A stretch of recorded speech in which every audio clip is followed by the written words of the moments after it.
The massive public feud between Blake Lively and Justin Baldoni is absolutely not just about workplace drama on the set of It Ends With Us. The moment Blake Lively filed her bombshell lawsuit, the viral story became a simple he said, she said narrative about on-set behavior and emotional distress. Everyone latched on to the initial narrative, a powerful female star standing up against a male co-star and director.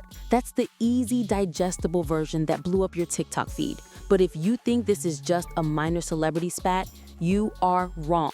The superior reality, the one buried in hundreds of pages of legal filings, reveals a calculated multi-million-dollar war over careers, reputations, and an attempt to control the entire narrative of a major Hollywood production.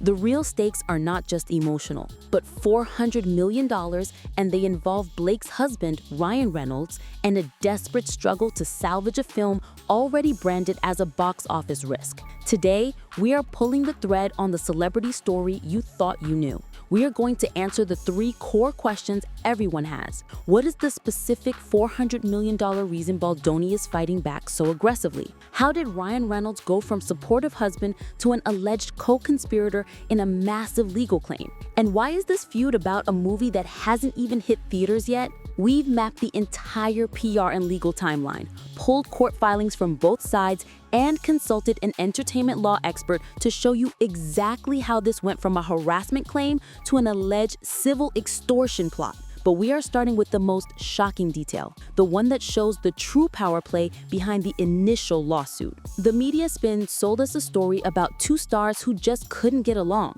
but the court filings confirm this drama was allegedly a preemptive strike designed to crush a business rival. That's right, the initial harassment suit filed by Lively was allegedly a calculated legal maneuver to control Baldoni's career, not just to seek justice for emotional distress. Now, keep in mind, Baldoni denies all of Lively's allegations, but his $400 million countersuit against Blake Lively and Ryan Reynolds is not just a personal clapback. It's an alleged full-scale retaliation that targets their production company, Be For Better, and their influence in the industry. Baldoni's legal team claims on record that Lively's original suit was intended to pressure him into a private settlement that would have forced him to give up his creative and financial rights to the film. The key evidence here is the alleged paper trail leading up to the initial filing. Per the countersuit on December 21, 2024, Baldoni's lawyers claim they received a letter from Lively's counsel dated November 1, 2024, demanding specific punitive contractual changes. This letter, cited in the public filing, allegedly included a provision that would require Baldoni to forfeit his executive producer title and all future back-end profit participation, all before the formal lawsuit was filed. This isn't a request for an apology. It's allegedly a demand for a massive financial and professional sacrifice. An entertainment lawyer we spoke to privately said that this kind of demand preceding a public lawsuit with damaging claims has the legal look of leverage. If the goal was only to stop the alleged harassment, why demand a producer credit be forfeited? The payout is clear. The most shocking reality is that the initial legal action was not just about the alleged harassment, but allegedly a sophisticated, big-money attempt to strip Baldoni of his creative control and financial stake in a multi-million-dollar movie. So, what is the specific $400 million reason Baldoni is fighting back so aggressively? The official reason is defamation and civil extortion, but the real reason is the alleged coordinated destruction of his most valuable career assets, all tied to the It Ends With Us film. Baldoni's entire professional identity is tied to this project. He directed, starred, and produced the film, which is based on a massive, highly anticipated book. For an actor and director, this film was his shot at moving from successful TV star to major Hollywood player. The $400 million figure cited in his countersuit is not pulled from thin air. It's the estimated alleged loss of his future earning potential and career value directly resulting from Lively's highly publicized claims. According to the court documents filed on December 21, 2024, the damage calculation breaks down into several key areas. First, his lawsuit alleges he has lost 3 lucrative guaranteed future directing contracts, which alone account for over $75 million in alleged damages. Second, he cites the permanent alleged impairment of his public reputation and brand, especially with younger, female-heavy audiences who are the core market for his production company, Wayfarer Studios. Baldoni's complaint contains a specific data point, a social media tracking firm report dated December 15, 2024, allegedly showing a 65% drop in positive sentiment toward his personal brand following Lively's initial lawsuit. This is the smoking gun that allegedly allows the massive figure to be claimed. In Hollywood, your brand is your money, and Baldoni's claim is that Lively's action effectively nuked his connection to his most loyal fans. The payment is the massive number itself. The $400 million is allegedly not a random number, but the estimated price tag of Baldoni's completely destroyed professional momentum and future career. Now you understand the scope. But the next question is how Blake Lively's superstar husband allegedly became target number 2. The central question remains: how did Ryan Reynolds go from supportive husband to an alleged co-conspirator facing a $400 million challenge? Baldoni's legal team alleges that Reynolds, through his direct influence and corporate infrastructure, was instrumental in helping Lively execute the alleged public smear campaign and the attempts at extortion. This goes way beyond just being a spouse who offers a supportive shoulder. Baldoni's countersuit, filed against both Blake Lively and Ryan Reynolds, claims that Reynolds allegedly used his considerable power within the industry to amplify the claims and ensure the controversy went viral.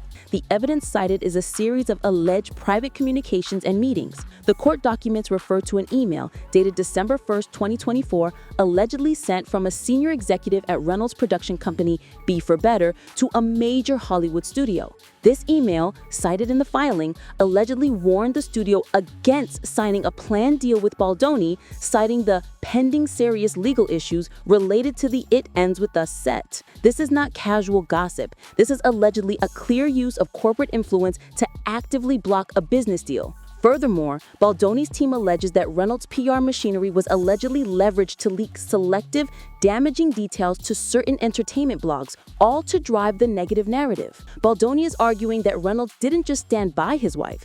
He allegedly weaponized his A-list network and company resources to interfere with Baldoni's contracts and reputation. The payment here is the shocking legal move. Ryan Reynolds is not named in the suit as an accessory, but as an alleged primary participant, which legally elevates this from a simple workplace dispute to a high-level corporate warfare claim. But there's a much bigger question about the film itself. Why is this feud coming out before the movie is released? The common wisdom is that Hollywood only creates drama after a flop, but this all begs the question, why is this feud about a movie that hasn't even hit theaters yet?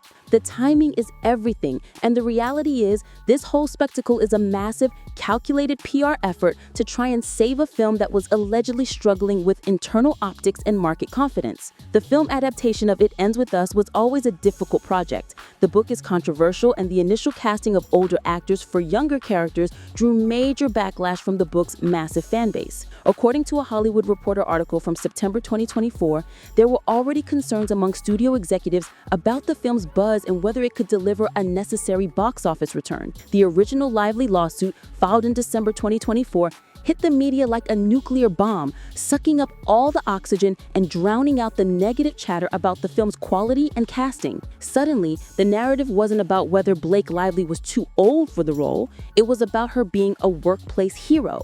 Now hear this, per an insider we spoke to who tracks film financing, a major studio often requires a controversy-free sign-off before committing to the final marketing spend, which is usually around $50 million.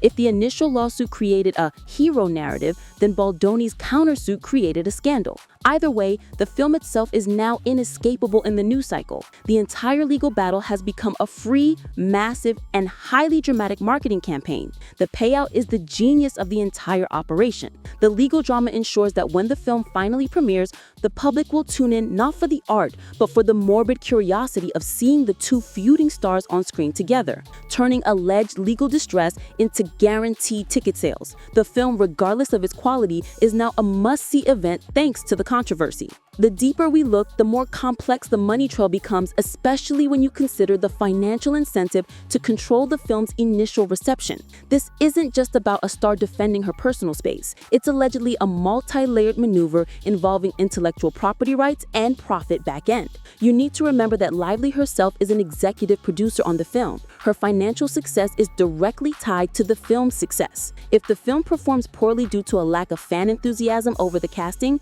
her financial return is diminished. A PR crisis that shifts the conversation away from casting flops to workplace heroism could be seen as an alleged insurance policy on her investment. The most telling financial move cited in the countersuit is the alleged attempt to manipulate the film's international distribution rights. According to the court filing, Lively legal team allegedly approached a foreign sales agent on November 15, 2024, suggesting a pause on the final distribution deals, citing the unpredictable professional status of the director due to the imminent legal action. This is the crucial moment. If the director's professional status is allegedly compromised, the film's value drops, which then allegedly forces a renegotiation that favors the remaining, untainted producers, including Lively.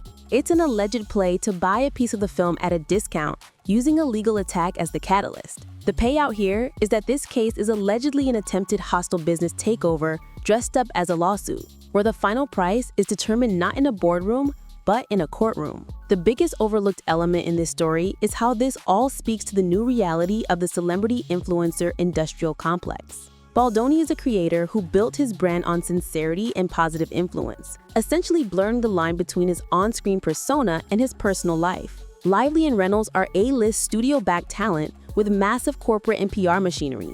The lawsuit allegedly exploits the very vulnerability of Baldoni's brand, his public sincerity. When Lively's suit alleged a pattern of intrusive and unwelcome personal behavior, it directly weaponized his nice guy public image. The common perception of him as a genuine, wholesome family man made the allegations hit harder. A PR specialist we consulted pointed out that Lively's team allegedly used highly specific, intimate language in her filing. Claims of being made to feel uncomfortable and distressed that were specifically chosen to dismantle the foundation of Baldoni's personal brand. It's a strategic move to undermine the authenticity he built his empire on. The payment is the realization that in modern Hollywood, the biggest celebrity drama stories aren't just about money. They are about PR strategy and destroying a competitor's brand equity, which is exactly the final $400 million consequence of this entire legal battle. The narrative is now a complete mess, but the real story is crystal clear. This was never a simple he said, she said dispute. We've proven that the true reality is a high-stakes legal and financial war, where the initial lawsuit allegedly functioned as a massive piece of corporate leverage, and the $400 million countersuit is an alleged attempt to recoup the cost of a career allegedly destroyed by coordinated influence. We've shown you the alleged demands for creative forfeitures, the reported evidence of Ryan Reynolds' company allegedly blackballing Baldoni from future deals, and how the entire drama is now the free, morbid marketing for a film that desperately needed the buzz. This wasn't a spontaneous outburst. It was allegedly a strategic full-spectrum attack on a rival's finances and professional identity.